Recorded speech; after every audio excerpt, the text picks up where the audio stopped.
Welcome to hi guys, good evening to you. Welcome to aiming India blogs. आज मैं बात कर रहा हूँ एक हमारे राइट टू लाइफ के बारे में बात करना चाहता हूँ, जो कहते हैं मैटरनिटी।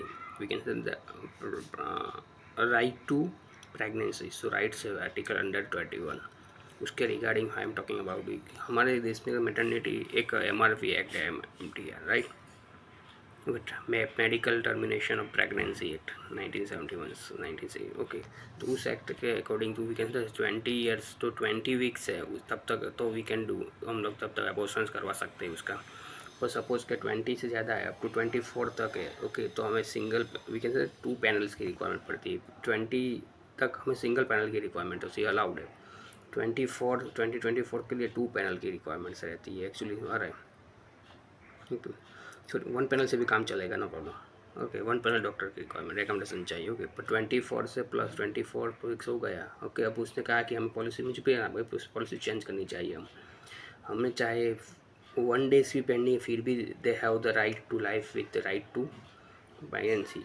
ओके, वो वुमेन को, गर्ल्स को कभी भी जो ज़रूरत है उसका राइट से, ओके, उसे चाहिए तो उसको मिलना चाहिए। वो उसको रखना है, अबॉर्शन करना है, क्या करना है फीटस के साथ, is up to depending on the mother, depending situation. Okay, mom first priority होती है मदर की, कि उसकी सिचुएशन क्रिटिकल है, उसको इंटरेस्ट नहीं है, रखना नहीं रखना, दैट इज़ फर्स्ट प्रायोरिटीज़ होती है।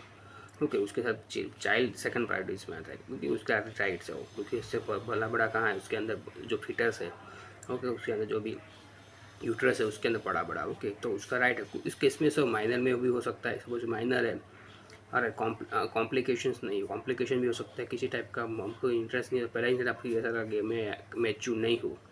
ओके, इसको कहते थे उसको अपब्रिंगिंग करने के लिए, what should I do for its upbringing के लिए, मैं I am not mature for it. Okay, तो उसके बेसिस पे भी हम लोग उसके कह सकते, उसका राइट आर्टिकल 21 के अनुसार, क्योंकि हमने इंटरवेंशन किया हुआ है तो उसको राइट्स मिलना चाहिए। तो उसके अंदर हमें एक पॉलिसी चेंज करनी चाहिए, तो we have to make the new policies for it, ताकि we can do something new.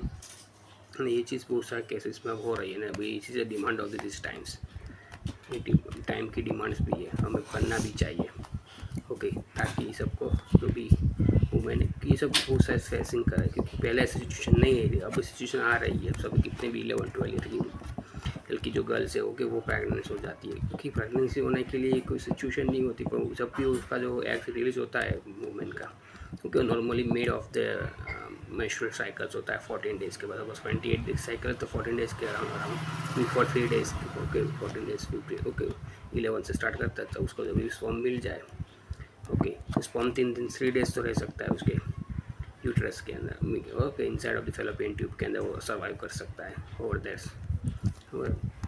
तो उसके बेस पर भी कह सकता हूँ कि वो एक सिंगल स्पर्म भी इनफ है, ओके, उस प्रेगनेंसीज के लिए, ये मीन्स जाइगोट बनाने के लिए, ओके, जाइगोट के लिए, क्योंकि सिंगल भी इनफ हो जाता है। ओके, एक होना ऊपर सामने एक और आना जरूरी, और एक जब रिलीज होता है सामने को, नॉर्मली क्या होता है कि उन लोगों को नॉलेज नहीं होता पूरी चीज़ का, कि मेडिकल साइंस के बारे में कब हमें करना चाहिए, तब वो प्रेगनेंसी हम लोग कंसीव कर सकते हैं, नहीं कर सकते, फिर लॉट्स ऑफ थिंग्स अवेलेबल है बिहाइंड ऑफ इट। ओके, तो इसीलिए मैं, आपको कैसा लगा, अच्छा लगा तो लाइक करो, शेयर करो, सब्सक्राइब करो, कमेंट करो, नोटिफिकेशन को आइकन को कॉल करो। Bye bye, see you again.